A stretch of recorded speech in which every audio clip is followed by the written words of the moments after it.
Bartimeus ode ina Sakias ode. Ina ta katemanama. Tises o Jericho kuwafa katemama.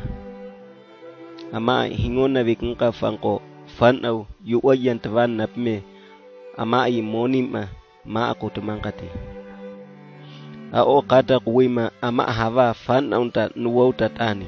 Ina o yatanga kuwima nimen na api atemani. Ina aoi takutumanga. Nasareta nga Jesus o tau kapi. Ina o maa takatama. Jesus, David o ime ako kato. Nti nina fawa hai. Ina Jesus o na tawa kwa ngakangka takutumana. Hingon na vikangka oi na mama. Aoi na huwiya. Ina hingon na vikangka o kuwa ipana. Jesus o aoi yatanga kuwim. Nti ni pia nime kaya makamna mtnang. Hayani aota kutama na ato ni kana anta hingo kanamna. Hayani Jesus o oita kutama nti kana hingo han. Nta mpilipa tawad unta ntiva awamanga kaya maki. Ina tutwafa ao hingon na ina Jesus oi kamta maima.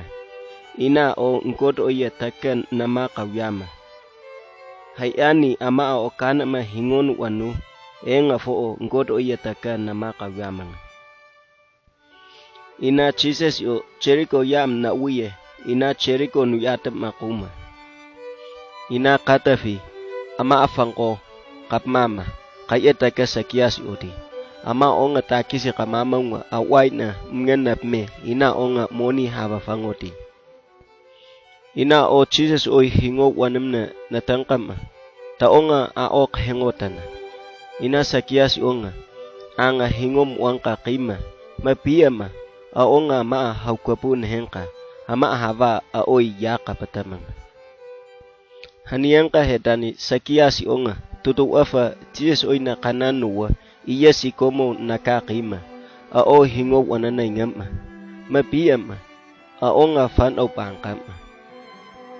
Jesus yo au natemo ina ao hingo hangkayam na nangkanga. Sakias oi hingo kuwanama. Jesus o oi takutuma. Sakias iwa. Ndi tutu wafa hadiyaw. Mapiyama. Anwangan ni nta angau mamna. Hayani ao tutu wafa na atiyo. Ina o sea kiyangkati. Jesus oi kaya angau na namama nuwatangkama. Ina hingok wanamanga. O kana makwa tua tvanta katamanga.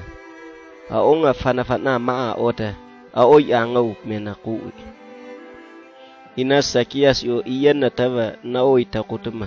Katafi na ato. Ngkan nime namam napatam fatwanga. Ama anamem manawimna. Ina ni ama afangkoy. Kaya nutatam aoi nime kamengamtanga. Foplanga anta manawimna. Hani Jesus o oi takutuma. Anwangang kot o ama anametangkanga. Anga taunta katemabi. Mapiyama. Aonga Abraham oye ime akoka aoti.